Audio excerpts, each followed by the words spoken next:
mendengarkan podcast ini. Sebelum Tuhan Yesus naik ke surga, bukan meninggal dunia, tetapi duduk di sebelah kanan Allah Bapa, menerima kuasa pemerintahan. Ia memberi pesan kepada murid-muridnya yang dikenal sebagai amanat agung, the Great Commission. Jadikan semua bangsa muridku. Bapak, Ibu, saudaraku, ini satu hal yang penting yang harus sungguh-sungguh kita perhatikan. Perjalanan hidup kita yang menerima Yesus sebagai Tuhan, yang menerima Yesus sebagai penguasa, bahwa tidak ada sesuatu pun yang jadi tanpa Dia. Pada mulanya adalah firman bersama-sama dengan Allah, dan firman itu juga adalah Allah. Segala sesuatu dijadikan oleh Dia, tanpa Dia tidak ada sesuatu pun yang jadi.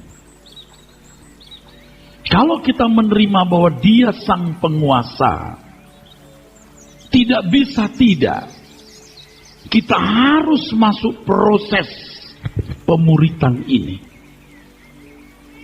Kita harus masuk sekolah kehidupan.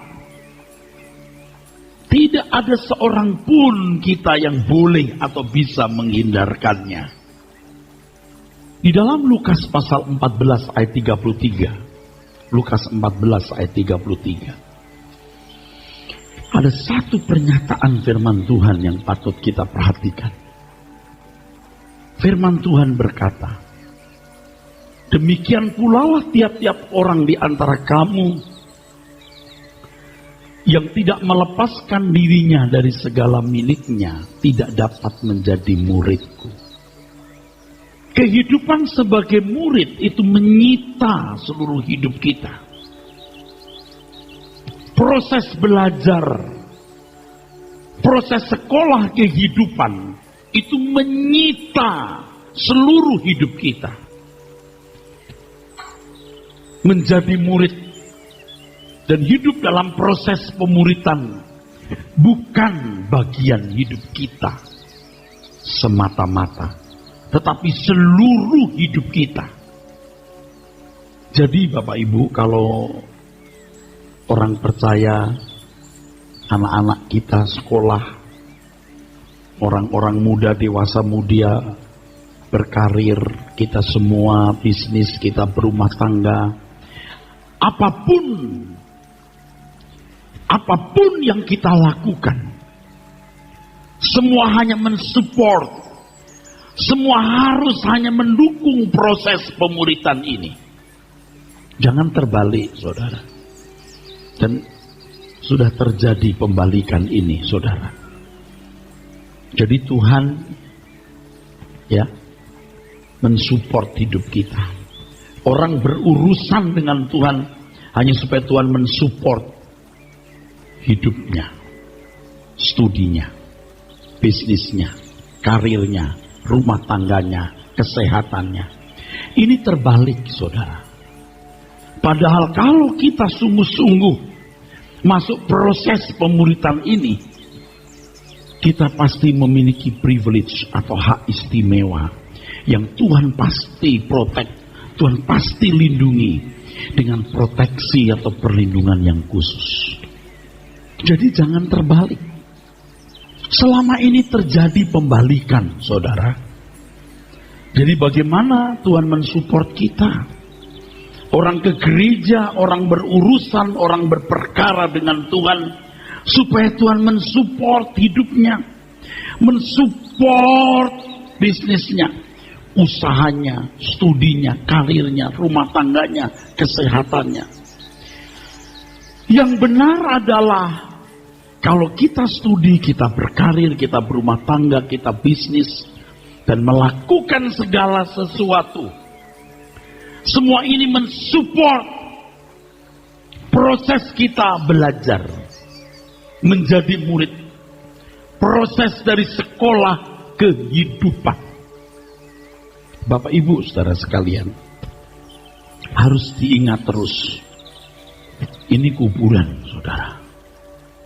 Hidup kita bukan untuk di sini, tetapi untuk di sini. Jadi selama kita hidup ini hanya persiapan untuk hidup yang sesungguhnya nanti.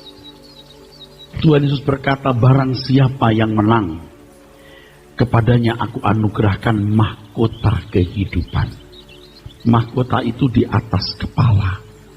Mahkota itu puncak. Mahkota itu klimaks. Puncak klimaks kehidupan kita bukan di bumi ini, saudara. Seberapa banyak pun harta yang bisa kita kumpulkan, setinggi apapun pangkat kedudukan, sepanjang apapun deret gelar yang kita miliki, itu belumlah puncak atau klimaks daripada kehidupan ini.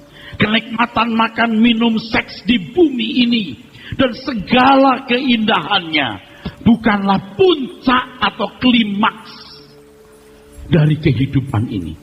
Jadi kalau seseorang menjadikan hidup di bumi ini sebagai puncak atau klimaks, itu berarti dia mengorbankan puncak klimaks dari mahkota kehidupan yang akan datang.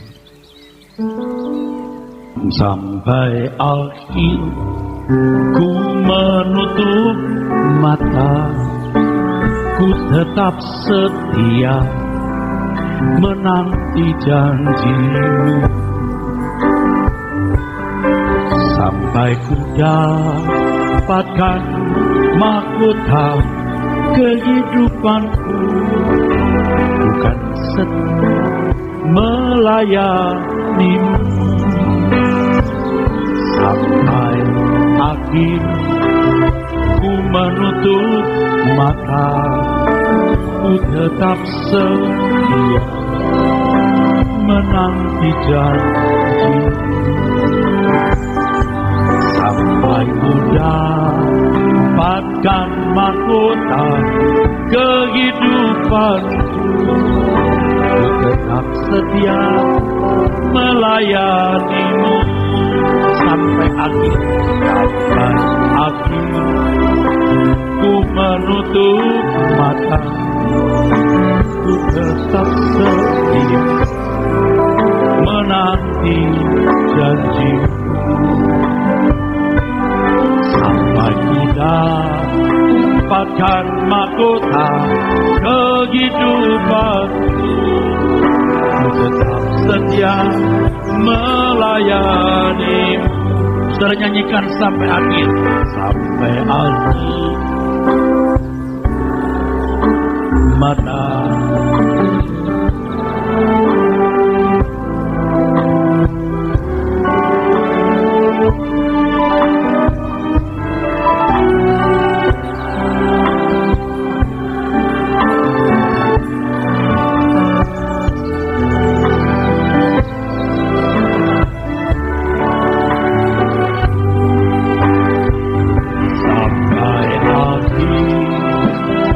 Menutup mata, ku tetap setia menanti janji, sampai ku dapatkan mahkota kehidupanku. Ku tetap setia melayanimu. Bapak Ibu saudaraku, jadi hidup ini hanya sungguh-sungguh persiapan untuk kekekalan. Gereja harus menyuarakan dengan suara yang keras dan lantang. Di dunia sana yang ditawarkan hanya barang-barang, ditawarkan tas, perhiasan, apartemen, kendaraan, wisata, yang membuat orang mau menjadikan kenikmatan hidup di bumi ini sebagai mahkota. Tetapi mahkota kehidupan kita itu nanti.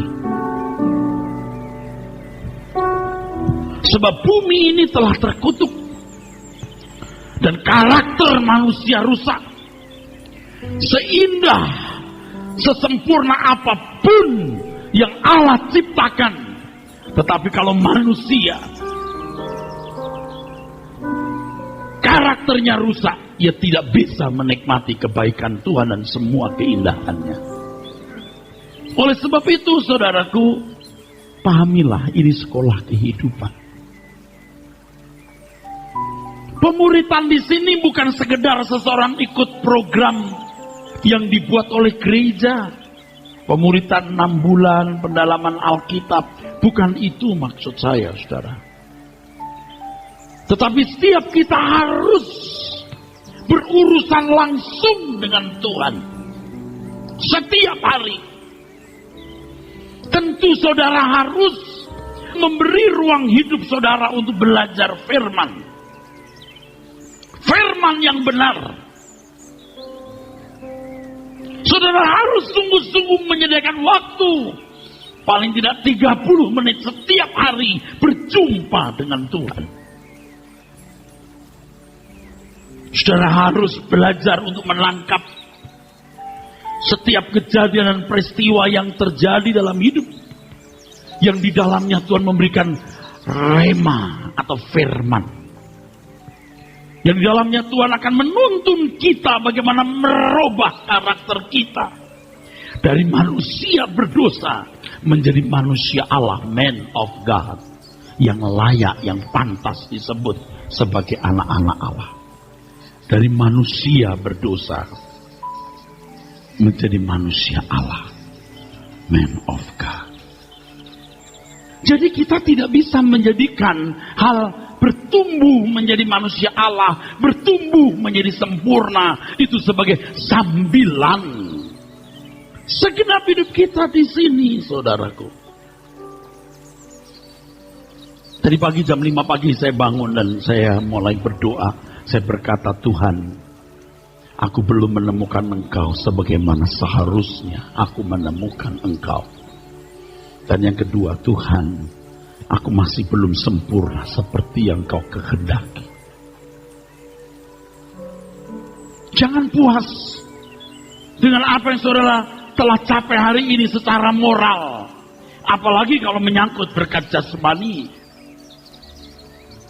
Kita harus benar-benar bersih di mata Tuhan. Lurus seperti yang Dia kehendaki. Benar seperti yang Dia maui, saudaraku. Sebab sering kita merasa sudah bersih, padahal kita belum bersih. Kita merasa sudah lurus, padahal belum lurus. Kita merasa sudah benar, padahal kita belum benar. Ini kasih karunia, saudaraku. Kalau kasih karunia hanya diukur dengan rumah mewah, mobil bagus, keluarga sehat, everything is okay, running well. Kalau kasih karunia hanya diukur dengan suksesnya studi anak-anak kita, rumah tangga yang bahagia dan harmonis, miskinlah pola pikir kita. Kasih karunia diukur dari kesempatan kita untuk menjadi sempurna seperti Bapa di surga. Itu keselamatan. Itu keselamatan usaha Tuhan mengembalikan manusia ke rancangan semula. Tidak ada kebanggaan yang boleh kita miliki kecuali salib.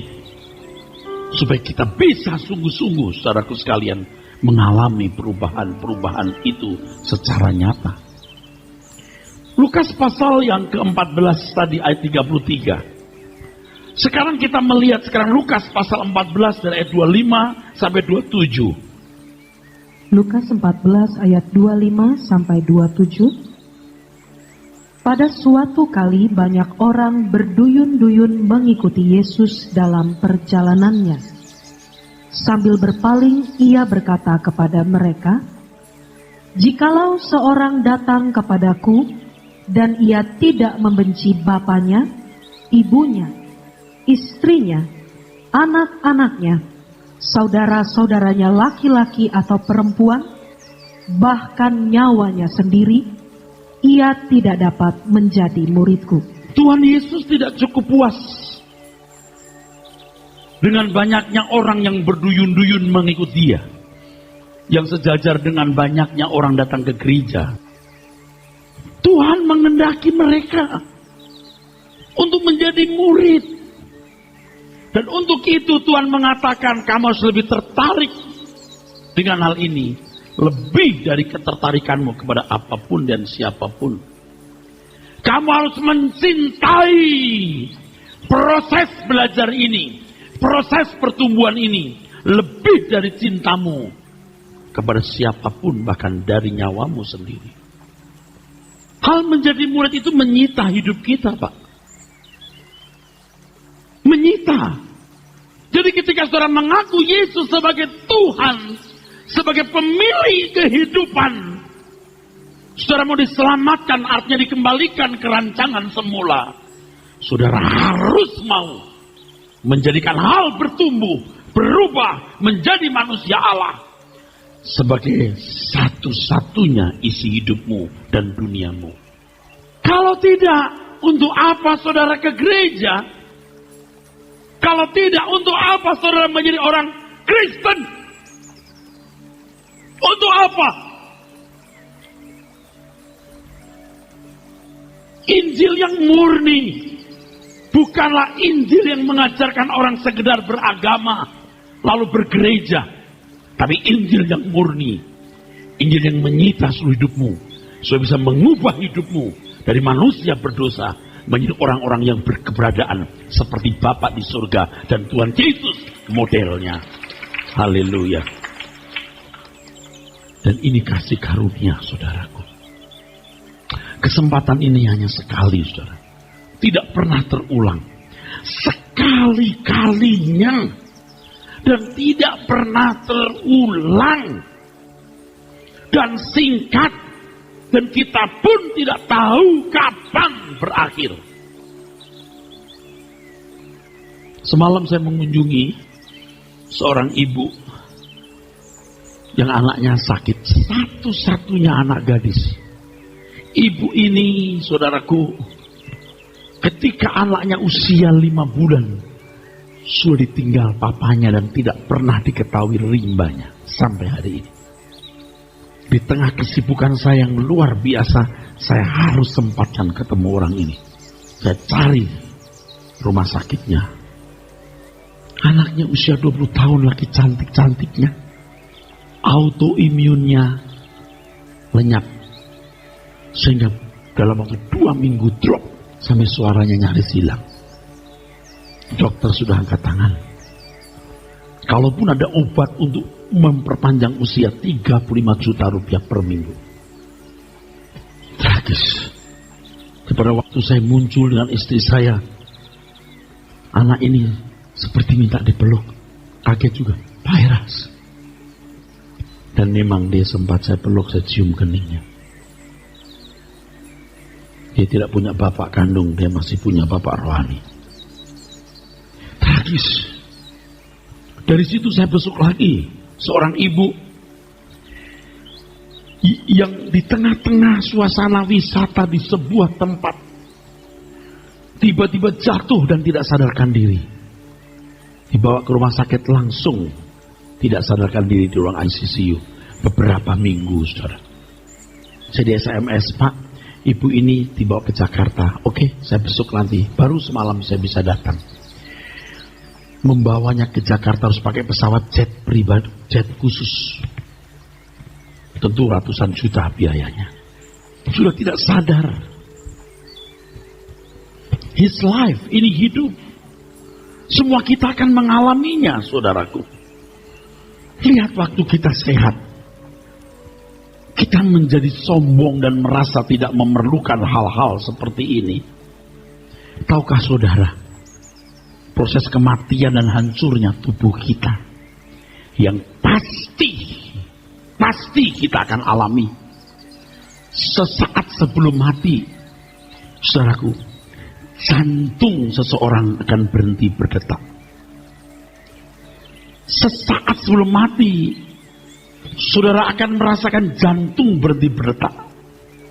nafas tertahan, dan badan bergetar. Saudara akan merasa dingin di telinga, darah berubah menjadi asam, dan tenggorokan berkontraksi. Menit pertama, saudaraku sekalian, ketika otak kehabisan suplai oksigen, darah berubah warna, dan otot kehilangan kontraksi, isi kantong kemih keluar tanpa izin. Mertua saya, saudara, seorang pria yang sangat baik yang mendampingi saya belasan tahun dalam pelayanan. Dia menjagai keluarga saya dengan baik.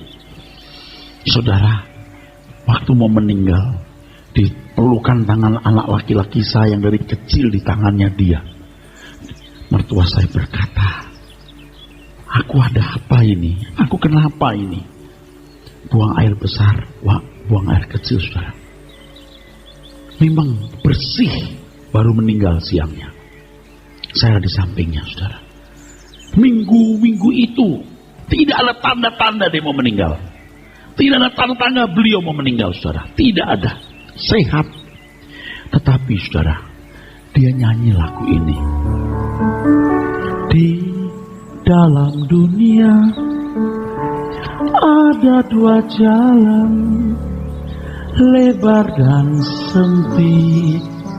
Mana kau pilih?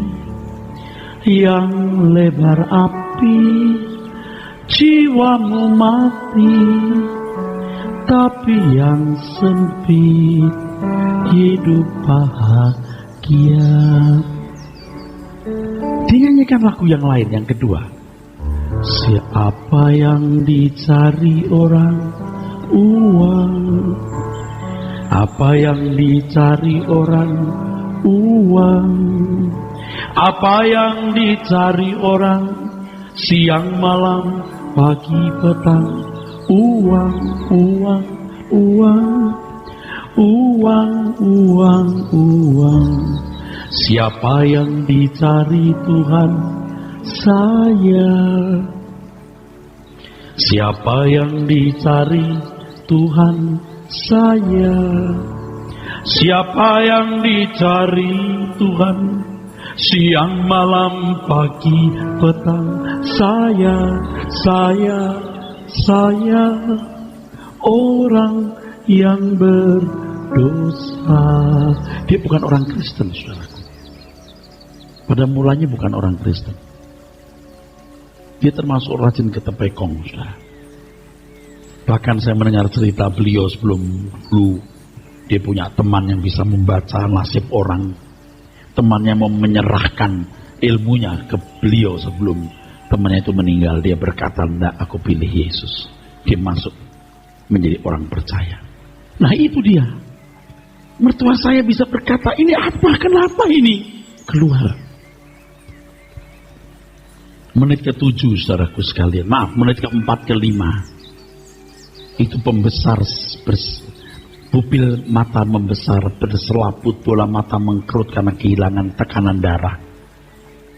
Sebelumnya sel-sel otak tewas mati secara massal. Saat itu benar-benar menit ke-3 orang berhenti berpikir. Penghubung ke otak mulai mati. Masuk jam ke-4, ke-1, ke-4, di mana keseluruhan otot di tubuh menjadi kaku. Membuat otot kaku dan rambut berdiri, kesannya rambut tetap tumbuh setelah mati. Maka ada orang bilang, dia sudah mati tapi rambutnya tumbuh. Enggak, hanya kaku.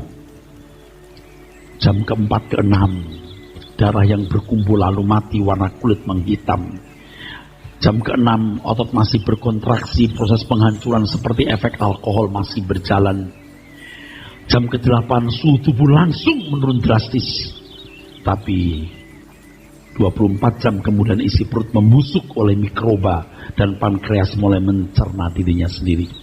Dan kita sering tahu kalau sudah 2-3 hari mulai busuk, saudaraku. Jam ke-36, saudaraku, tubuh akan melentur seperti penari balet. Lalu terjadi pembusukan. Darah bisa menetes keluar hidung. Warna tubuh mulai berubah dari hijau kemerah-merahan sejalan dengan membusuknya darah. Beberapa minggu kuku akan rontok, rambut, gigi dan mudah terlepas. 1 bulan kulit akan mencair, 1 tahun tidak lagi sisa, lenyap. Tinggal tulang belulang. His life. Sadari kita akan menjadi seperti itu. Oleh sebab itu selagi kita masih memiliki kesempatan untuk berubah, kita harus berubah. Kita harus berubah. Jangan saudara lupa, setelah keluar dari ruangan ini, saudara harus berubah. Isi waktumu untuk mendengar firman. Isi waktumu untuk belajar kebenaran. Isi waktumu untuk berdoa. Paling tidak 30 menit setiap hari saudara berdoa. Tuhan akan mengajar banyak hal kepada saudara. Sampai saudara mengalami kelahiran baru. Jadi kelahiran baru itu bukan karena KKR maju ke depan terima Yesus duar. Iman datang dari pendengaran. Pendengaran oleh rema. Rema. Suara Tuhan yang disuarakan. Logos ini firman yang kita dengar, kita mengerti secara nalar, secara kognitif. Tapi lewat pengalaman hidup rema. Manusia hidup bukan hanya dari roti, tapi dari setiap rema, bukan logos. Jadi lewat proses, sebab proses kelahiran itu pun juga seperti ini saudara. Pertemuan antara ovum, sel telur dengan sperma pria jadi zigot. Dari zigot berkembang jadi janin. Dari janin 9 bulan lahir. Proses. Jadi kita mendengar firman, dilahirkan baru. Lewat sebuah perjalanan hidup. Itulah sebabnya betapa mahalnya kesempatan kita bisa duduk dan mendengar firman seperti ini. Paulus kalau berkata, aku Bapak rohanimu, artinya dia menyampaikan firman. Sampai orang mengalami satu proses kelahiran baru. Dan orang yang mengalami kelahiran baru pasti ciri-cirinya makin berkarakter Allah. Sulit ditemukan salahnya. Mengasihi Tuhan. Membela Tuhan tanpa batas. Pasti hidupnya agung. Kalau Allah Bapa yang Maha Agung menjadi Bapa kita, pasti karakter kita, watak kita, moral kita agung seperti Bapa di surga. Dan kesempatan ini tidak bisa dalam 1 hari, Pak, Bu. Tuhan memang dekat, tetapi seberapa Anda bisa berjalan seiring dengan Tuhan? Oh, dia sejauh doa, Pak. Ya, tapi Anda tidak berjalan dengan dia. Kalau saudara mau menikmati suasana kota anggun, Paris, Roma, Anda cukup uang 30-50 juta. Anda bisa terbang 12 jam sampai di Paris. Tetapi kalau untuk bisa berjalan dengan Tuhan tidak cukup 12 jam. Berminggu, berbulan, bertahun. Karakter Anda diubah. Sehingga Anda bisa berjalan seiring dengan Tuhan. Itu take time, itu perlu waktu, saudaraku. Jadi proses ini harus terjadi dalam hidup kita. Tidak bisa terjadi dalam waktu sesaat, saudara. Baca lagi ayat berikutnya. Lukas pasal 14 tadi, saudara. Ayat 27. Barang siapa tidak memikul salibnya dan mengikut aku, ia tidak dapat menjadi muridku. Bapak, Ibu, saudaraku, kita harus melihat kekristenan yang orisinil. Kristen yang murni. Yang diajarkan oleh Tuhan Yesus. Murid-murid Tuhan Yesus yang mengikut Tuhan harus berani meninggalkan semua kesenangan-kesenangan dunia. Ikut Tuhan berarti mengakhiri hidup. Bagaimana kita memindahkan hati ke kerajaan surga? Mengakhiri hidup. Kolose pasal 3 ayat 1, mari kita baca, saudara. Kolose 3 ayat yang pertama.